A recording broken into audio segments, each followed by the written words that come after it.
Media rights group Reporters Without Borders puts North Korea at the bottom of its index on press freedom for the fourth year running.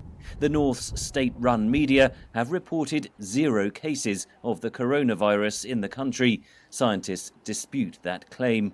The pandemic has seen press freedoms curtailed in many countries, says Reporters Without Borders' Rebecca Vincent. Some of the states that were already cracking down on press freedom have accelerated those crackdowns now, and others, and actually some of the same states, are targeting journalists who are trying to report the truth about what's happening in their countries and retaliating against those who do. Sometimes we can talk about it in an almost theoretical way, sort of what press freedom means to all of us, but now we can see that actually the absence of press freedom or severe restrictions on it can have, at times, deadly consequences. Hungary's new laws threaten 5-year sentences for anyone judged to be hindering measures to fight the virus. Journalists say they fear being jailed just for doing their job. In other established democracies, including the United States and Britain, activists say government transparency is under threat amid the pandemic. The United Nations Secretary-General recently voiced his concern. More than ever, governments must be transparent, responsive and accountable. Civic space and press freedom are critical. Some countries have made improvements, says Vincent.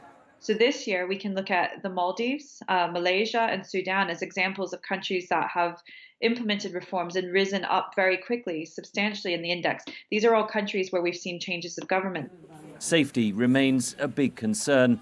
Reporters Without Borders says 49 journalists were killed in 2019. Although fewer journalists in 2019 were killed in conflict zones, a greater number than ever were killed in countries that are meant to be at peace. And so these are very often journalists who are being deliberately targeted. European countries make up the top 5 of the Press Freedom Index, but there have also been high-profile murders of journalists, including that of Lyra McKee in Northern Ireland last year, Jan Kuciak and his fiancée Martina Kuznirova in Slovakia in 2018, and Daphne Caruana Galizia in Malta in 2017. Her family is still seeking justice. Henry Ridgwell for VOA News, London.